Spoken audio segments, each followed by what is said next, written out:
স্বাগত ডিবিসি দেশের সংবাদে। আপনাদের সাথে আছি সামিয়া জানা। শুরুতেই জানিয়ে দেব মার্কেন্টাইল ব্যাংক সংবাদ শিরোনাম।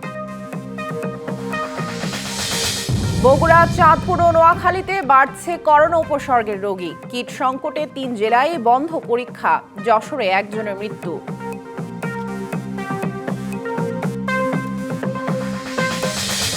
বরগুনায় ডেঙ্গু পরিস্থিতি বেসামাল। চিকিৎসক সংকটে হিমশিম স্বাস্থ্য বিভাগ।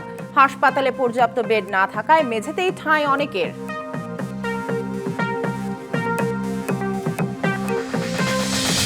মৌসুমী বায়ুর প্রভাবে রাজধানী সহ সারা দেশে থেমে থেমে বৃষ্টি। চট্টগ্রাম, সাতক্ষীরা সহ বিভিন্ন স্থানে জলাবদ্ধতা। পার্বত্য অঞ্চলে ভূমিধসের আশঙ্কা। সীমান্তে পুশ ইন চলছে।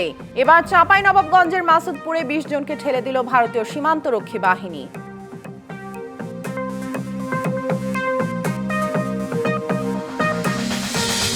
ঈদের ১১ দিন পরও কোরবানির পশুর চামড়া নিয়ে বিপাকে রংপুরের ব্যবসায়ীরা। লবণযুক্ত গরুর চামড়া বিক্রি হচ্ছে ৫০০ টাকায়। সিন্ডিকেট করে দরপতনের অভিযোগ।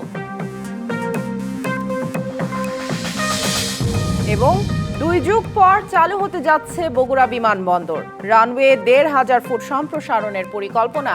বিমান চলাচল শুরু হলে ইতিবাচক প্রভাব ফেলবে অর্থনীতিতে।